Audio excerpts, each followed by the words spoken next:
Hello friends, love novels या माझ्या YouTube चॅनल्सवर तुम्हा सगळ्यांचं पुन्हा एकदा मी स्वागत करते. चला तर मग सुरू करूयात कथेच्या पुढच्या भागाला.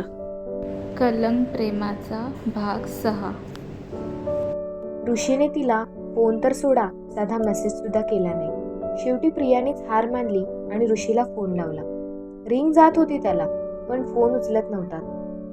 सतत 2 दिवस प्रिया ऋषीला फोन लावत होती. आपले मिस कॉल बघून तरी ऋषी पुन्हा कॉल बॅक करेल असे तिला वाटले, पण कसलं काय, त्याला काहीच फरक नाही पडत असं त्याच्या वागण्यातून प्रियाला जाणवत होतं. पण तिचं एक मन होतं जे अजूनही हे मान्य करायला तयार नव्हतं की ऋषीला ती नकोय.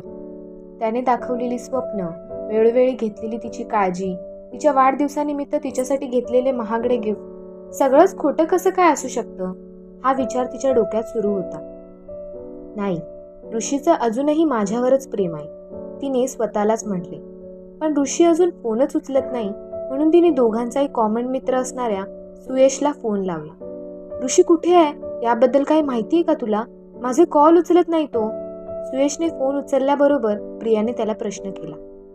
खरं तर प्रिया आणि ऋषीमध्ये सुरू असलेल्या वादाबद्दल सुयशला काहीच कल्पना नव्हती. मी ऋषीसोबत बोलून बघतो आणि तुला सांगतो काय ते, असं आश्वासन देत सुयशने फोन कट केला. मोबाईल तसाच हातात पकडून ती होती, सुयशच्या फोनची वाट बघत. सुयशने सुद्धा फोन करतो म्हटले, पण फोन केलाच नाही. म्हणून प्रियाने स्वतःहून त्याला फोन केला. ऋषीला तुझ्यासोबत बोलण्यात काडी मात्र इंटरेस्ट नाही. मी त्याला समजवण्याचा खूप प्रयत्न केला, पण तो काहीच ऐकत नाही. तुला हे सांगणं मला जड जात होतं, म्हणून तुला कॉल करणं टाळलं मी. प्रिया, एक मित्र म्हणून मी तुला एवढंच सांगेल, विसर त्याला आणि मूव्ह ऑन हो. सुयशच्या बोलण्यावर प्रियाने काहीच प्रतिक्रिया दिली नाही. हॅलो प्रिया, ऐकतेस ना? सुयशने समोरून विचारले. थँक्स, कापऱ्या स्वरात ती म्हणाली आणि तिने फोन कट करून टाकला. आता मात्र प्रियाला हे मान्यच करावं लागणार होतं की ऋषीला ती नको आहे, आणि हीच गोष्ट मान्य करणं तिला भरपूर जड जात होतं. आज ती खूप रडली.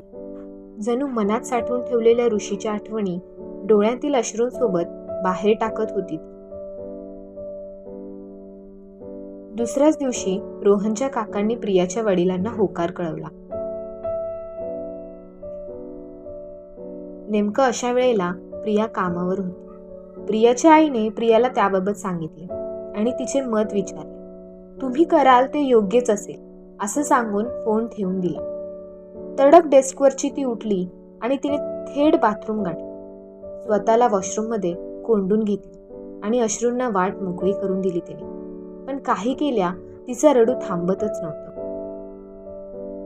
पण इथे रोहनचं मात्र वेगळंच होतं. प्रियाला बघता क्षणी तिच्या प्रेमात पडलेल्या रोहनला मात्र कधी एकदाचं प्रियाला भेटतोय असं झालेलं. तिला भेटल्यापासून त्याचं मन प्रियामय झालेलं.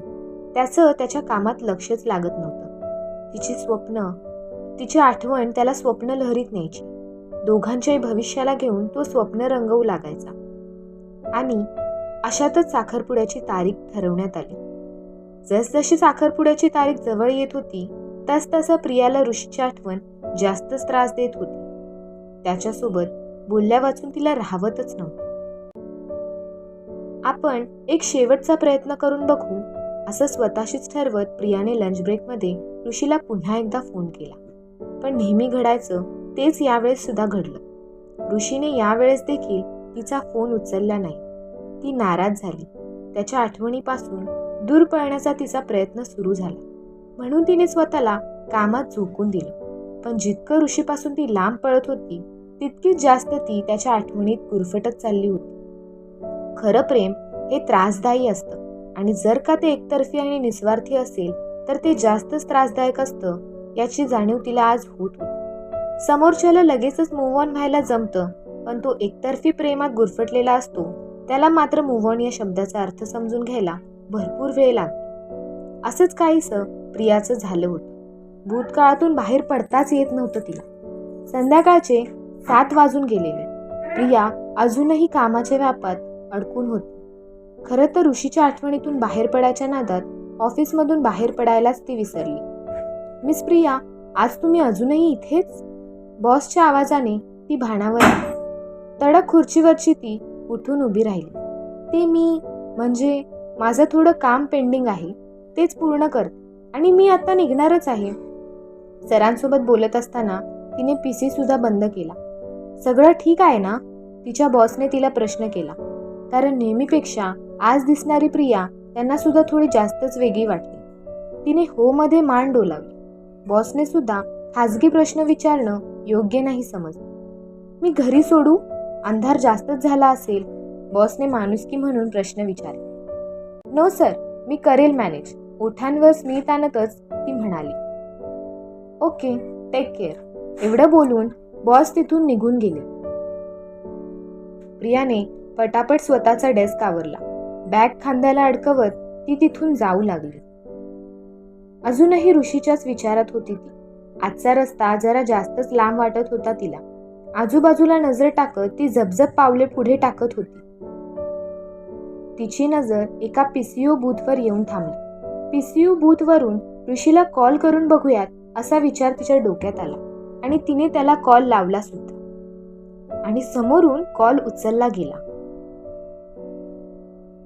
हॅलो. इतक्या दिवसांनी तिने ऋषीचा आवाज ऐकला. काय बोलेल प्रिया त्याच्यासोबत?